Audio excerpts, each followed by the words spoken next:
C'est largement assez. Vous avez étudié ça? J'ai étudié, oui. Plusieurs livres. Dans la pub, ils disent 3 fruits par jour, non? C'est quoi dans la pub? Oui, bien sûr. 5 fruits et légumes par jour. Ouais, c'est ça, 5 fruits par jour. Et légumes.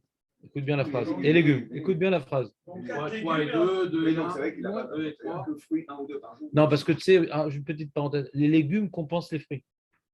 Ça veut dire quoi? Quand tu manges ensemble, ouais, ça compense. Ça fait une- Ouais, ça compense. Ça évite les dégâts. Les légumes, c'est un bon réparateur. Donc, attends, on continue. Donc, là, on parle maintenant des Issour des Rabbanan. Nos sages ont placé un grand nombre de barrières protectrices autour des interdits de la Torah, David. Là, on est dans la page, c'est une page très importante, c'est la 501. D'accord? 501. Porte-bonheur. Qu'est-ce que j'ai sauté? J'ai parlé du Mitasek. D'avoir chez le Cayenne. On l'a fait, ça. On a tout ça. On a parlé de l'encre magique, Ah oui, oui, c'est vrai. Dans Milouï. la buée. T'as mangé du thon.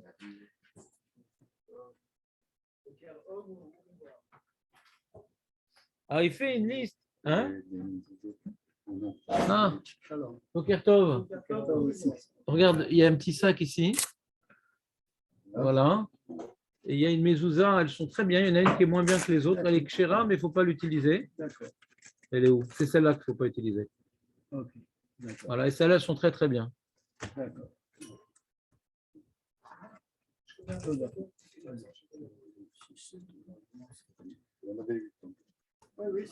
Non, j'essaie de toutes les rendre parce que je n'ai pas besoin de mezuzot à la maison. Celle-là, je peux pas. Il n'y a pas une gnisa ou quoi pour la mettre, celle-là? La gnisa, je peux la donner à mon chauffeur, on verra ce qu'il en fera. Remettez-la dans le sac si vous voulez. Voilà. Merci bien. Merci beaucoup.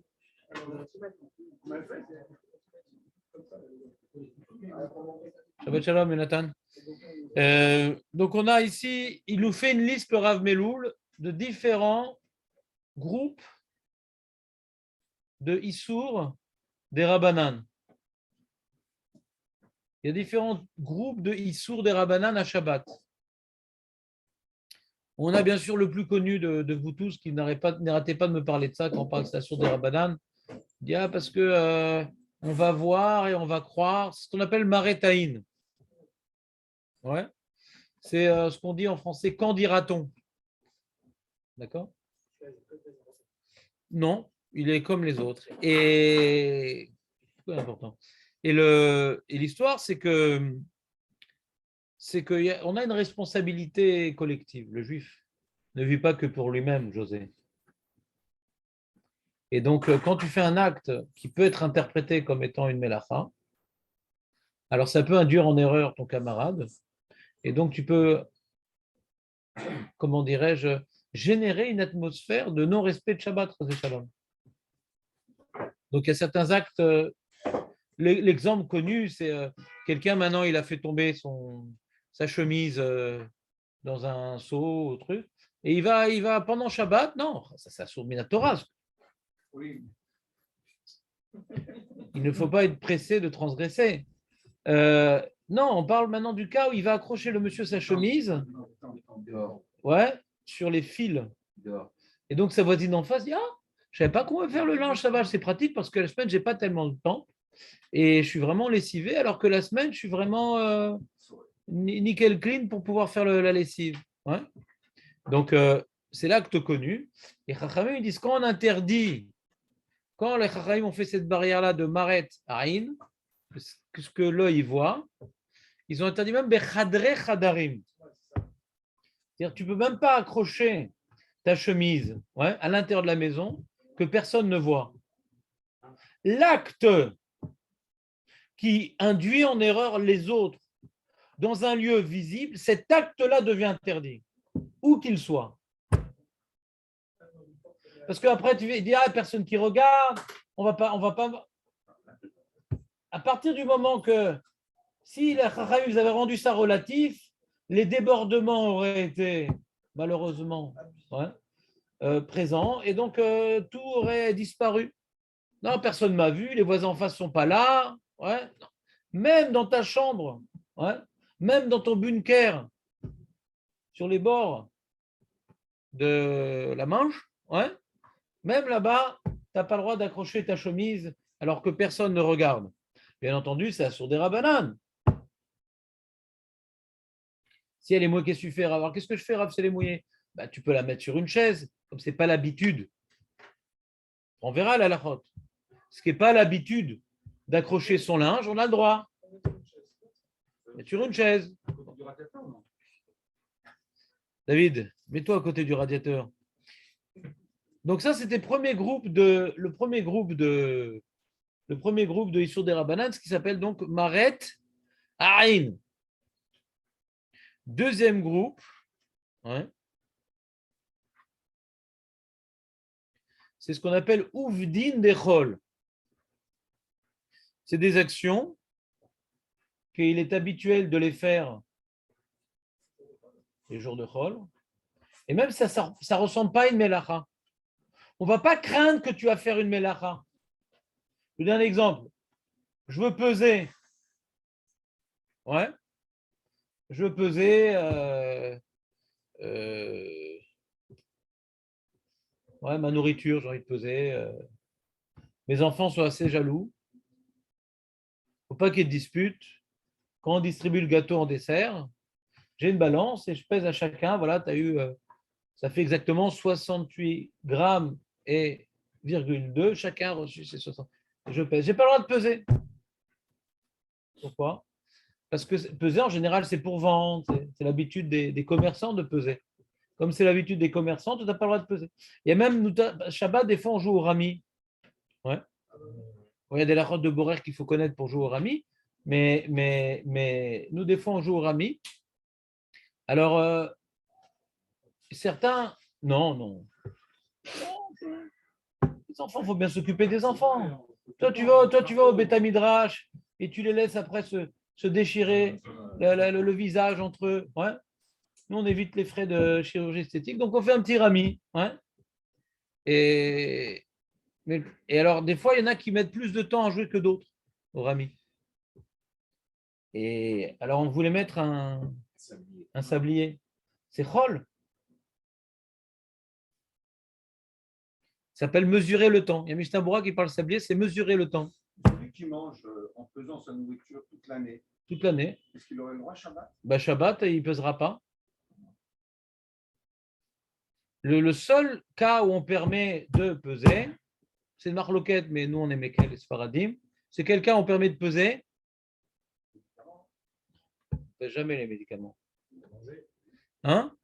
Non, manger, non. Le bébé. On va peser le bébé, voir s'il a grossi. Très important, Shabbat. Le lait, alors on ne pèse pas. Non, justement, on n'a pas le droit, il faut faire approximativement. On n'a pas le droit de mettre la quantité. Non, on fait approximativement. Oui, on fait approximativement. Tu peux remplir un Tu peux mettre dans le truc, mais c'est approximativement. Tu n'as pas bidiouk. Tu peux regarder, c'est approximativement, oui, bien sûr. Et alors, quel droit on a le droit de mesurer, de peser? On l'a dit ça déjà. Dans quel cas, moi, je pèse? La matzah. La tzorech mitzvah. On l'a étudié ensemble avec Kosher, avec l'UNIV. On avait vu que c'était pas clair. On a vu que c'était pas clair le éther et tout là-bas. Ouais. Mais à la Chalema, on a permis les tzorech mitzvah, un certain nombre d'issours des rabbanan, comme peser, et comme on avait vu le hidouche de. Non, c'est bidiouk. Moi, je ne veux pas prendre un gramme de plus. Enfin, moi, je prends plus parce que j'aime bien. Mais pour les gens récalcitrants. Juste une question. Pourquoi on permet de peser la matzah alors qu'on ne parle pas de poids, mais de volume? Chazak ou Baro? Ça, c'est une très bonne question. Ça fait des années que je me bats avec les gens qui parlent du poids de la matzah. Chazak ou Baro? Dans la Mishnah, dans la Gemara et dans le Shulchan Aruch, il y a marqué Kazaït, il n'y a pas marqué le poids. Chazak ou Baro? Mais il y a des gens. Chazak? C'est la très bonne question et j'ai la réponse. C'est qu'il y a des gens, ils se sont amusés parce que c'est difficile de voir un volume quand c'est plat quand même. Difficile de voir un volume quand c'est plat. Quand maintenant c'est du pain et on me dit c'est une boîte d'allumettes, c'est facile, hein? J'ai mangé, qu'est-ce que j'ai mangé? Ma femme, pour Mossé Shabbat, elle avait fait un gâteau, un petit gâteau, alors que des tranches. j'ai bénéficié à Abdallah, donc il y avait une boîte d'allumettes, pouf, voilà, j'ai kazaït, facile. Mais une matzah, comme c'est fin, c'est plus dur à mesurer. Alors, il y a des gens, des rabbanim, le Stapler et d'autres, sont amusés à casser des matzot. Ouais. Rentrer donc dans un truc qui correspond à kazaït, parce que kazaït, c'est une marloquette, Rashi, Rambam, il y a toutes sortes de chitotes. Et comme la matzah, c'est Doraïta, tiens, Jonathan, tu peux te pousser juste un petit peu. Voilà. Non, mais pas beaucoup, juste un petit peu. Comme ça, voilà, merci. On reste dans le coup. Et donc, par rapport à toutes les marloquettes qu'il y a dans ce qui s'appelle kazaït, et on est marmire comme c'est Doraïta, donc il a dit voilà, ça correspond au matzot yad que nous avons aujourd'hui à peu près 22 grammes. Donc, après qu'ils aient fait ces expériences-là, il y en a qui disent c'est moins, il y en a qui disent c'est plus, ouais, mais c'est aux alentours d'un guide de 22 grammes. Ouais. Donc, moi, pour éviter les plaintes des gens qui tu nous en as mis plein cette année, ou les gens gourmands disent il n'y en a pas assez, ouais, alors je prends ma petite balance, ouais, je vois bidou que c'est quoi 22 grammes, et comme ça, chacun il a sa dose, ouais, et on a donc le volume, on a fait une transcription du volume en grammes, pas d'une manière générale, mais précisément par rapport à la matzah. Parce que chaque aliment est différent. Plus l'aliment est humide, plus il est lourd. Ouais, exactement. Donc plus il est humide, plus il est lourd. Donc le pain, tu peux manger un volume de pain, mais ce sera plus lourd. En général, le pain, c'est 2 fois plus lourd que le kazaït de pain, il est 2 fois plus lourd que la matzah en général. En général. Le même volume, c'est pas le même poids. Donc, il y a certains poskim qui disent qu'on a pris le volume du pain comme référence, donc les pauvres, ils vont prendre 2 fois plus de matzot que nous. Mais à la fin, elle nous a déjà donné le volume par rapport à une olive. Pourquoi rajouter encore Non, une olive, justement, c'est quoi une olive? C'est quoi la taille des olives à l'époque? C'est un grand sujet. C'est une marque Rashi, Rambam. C'est un grand sujet. Est-ce que maintenant c'est avec le noyau, c'est sans le noyau? Est-ce que les volumes de l'époque, elles sont 2 fois plus grosses que les volumes d'aujourd'hui? Mais c'est quoi les olives d'aujourd'hui? Les petites, les grosses? Donc sur ça, on a une marque d'Amsachim qui fait un équivalent entre l'olive, entre le révit. Il y a une grosse souga de Rishonim qui est. C'est un limoud sérieux. C'est pas juste prendre une olive et c'est où. Aujourd'hui, une olive, c'est pas kazaït. Hein.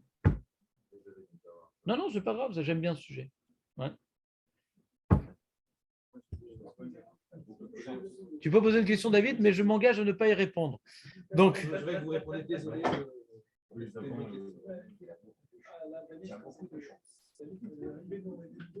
Vous avez compris, trois sujets, il y a 3 groupes d'Issour des Rabbanan à Shabbat. On a Maretaïn, le quand dira-t-on, les choses qu'on fait pour le commerce, et on dit mais qu'est-ce que tu fais là, pourquoi tu pèses? Tu veux gagner du pèse? Et 3e groupe, c'est le plus facile. Pourquoi moi j'aurais mis un 3e groupe? Moi j'aurais mis un 4e groupe. Attends une seconde. Alors il y a 4 groupes pour moi. Ouais. Lui dit un 3e groupe, c'est voilà, la sainteté, la kedusha du Shabbat, et permettre ainsi aux enfants d'Israël de se concentrer pleinement sur leurs activités spirituelles. Parce que le problème, quand tu es occupé à faire toutes sortes de choses qui sont permises par la Torah, mais qui t'occupent l'esprit, par exemple, tu as Mouxé. Ouais. Mouxé, par exemple. Si on regarde Mouxé, c'est on t'interdit de déplacer des objets, on t'interdit de déplacer une pierre, on t'interdit de déplacer des pièces d'argent. Doraïta, tu as le droit. C'est des rabbanan. Ouais.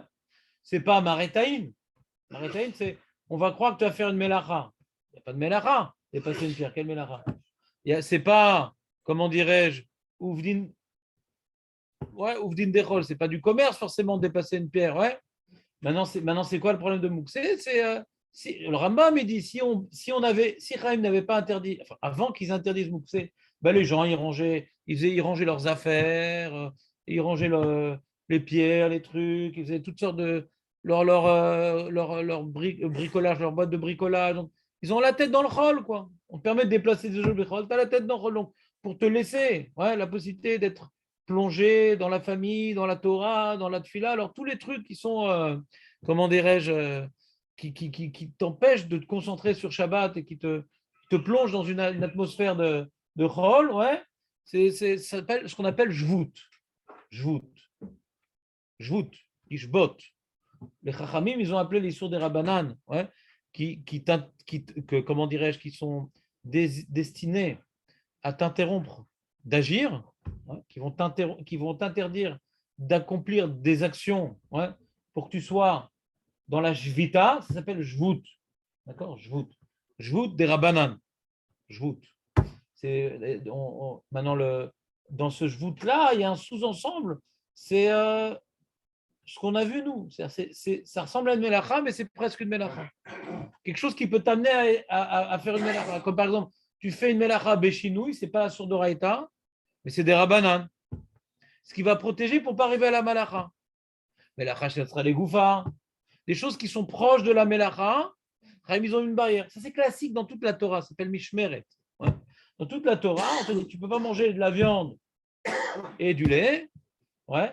Cuire la viande et le lait, on t'a interdit de manger la viande et le lait. Il faut mettre 6 heures. Tu interdit même la viande et le poulet. Ça, c'est des barrières de peur d'arriver au Issour. Ça, ce n'est pas spécifique au Shabbat. Vous comprenez ce que Shabbat, on a des interdits en plus. Ouais. On a des barrières en plus. On a le Marétaïn qui est particulièrement présent dans le Shabbat. On a le Ouvdin Bechol, ouais, tout ce qui est pour le commerce. On ne peut pas le faire même si c'est pour notre plaisir, comme peser, la nourriture, etc. Mesurer, le maternat précisément. On a aussi toutes les choses qu'on m'interdit pour pouvoir avoir l'esprit tranquille. Donc, il y a des xérot, des rabbanan en plus. Comme je dis, la Masechet Shabbat, qui est 150 pages à peu près, la majorité, c'est des dinim des rabbanan. Ils ont mis des dinim des rabbanan de tous les côtés, parce que c'est quand même Shabbat, le seul interdit qu'un juif religieux, ouais, peut être amené à transgresser par inadvertance, ou par ignorance, ou par Yetzerara. Et s'il le fait par Yetzerara, c'est comme Chayav Karet. Chayav Karet, c'est la punition, elle est très très grave. Alors que pour être Chayav Karet, il faut manger du Chametz à Pessah, il faut aller avec une femme qui n'a pas été au mikvé, ouais, il faut avoir mangé du Chelev, les graisses interdites, il faut avoir mangé du sang qui coule au moment de la shrita, c'est ou bien toutes les harayot, toutes les relations interdites avec les femmes. Donc c'est des histoires très graves qu'en général quelqu'un de religieux ne transgresse pas. Alors que Shabbat, malheureusement, on peut beaucoup plus facilement tomber dans la chose. Donc, Rahim, ils ont mis énormément de Ber Rabanan pour pas qu'on se rapproche de ça. C'est clair? C'est comme on voit à Pessah. Pessah aussi, c'est que des Khumrot. C'est que des Khumrot. C'est que des Khumrot. Pourquoi? Parce que manger du pain à Pessah, c'est Chayav Karet. Donc, c'est la même idée aussi à Pessah. Donc, même maintenant, si on ne veut pas forcément manger du pain, mais là, j'ai oublié de le brûler, là, alors qu'on a institué donc, la bdika, on a institué le biour, ouais, les mélanges, même que ce n'est pas kazaïd pras, kazaïd birvé, achilat pras, une quantité donnée, même on interdit, il n'y a pas de bitoul, etc. Des trucs d'Erabanan pour vraiment s'éloigner, pour venir diaboliser le chametz. Parce que le chametz lui-même, c'est gravissime. Donc, là où il y a une transgression gravissime et que c'est facile d'y arriver, il y a deux choses. Parce que c'est un truc gravissime. Ouais. Sur le sang qui coule, on n'a pas vu de takana des Ravanan. Vraiment, le mec, il cherche, il fait la shrita, il met sa bouche. Ouais, donc, on n'a pas dit, voilà, mets-lui un masque quand il fait la shrita. Parce que c'est pas, il n'y a pas une grande chayachout qu'il transgresse. Donc, s'il y a non seulement l'interdiction est grave et c'est facile d'y arriver, donc il y a beaucoup de ber des Ravanan.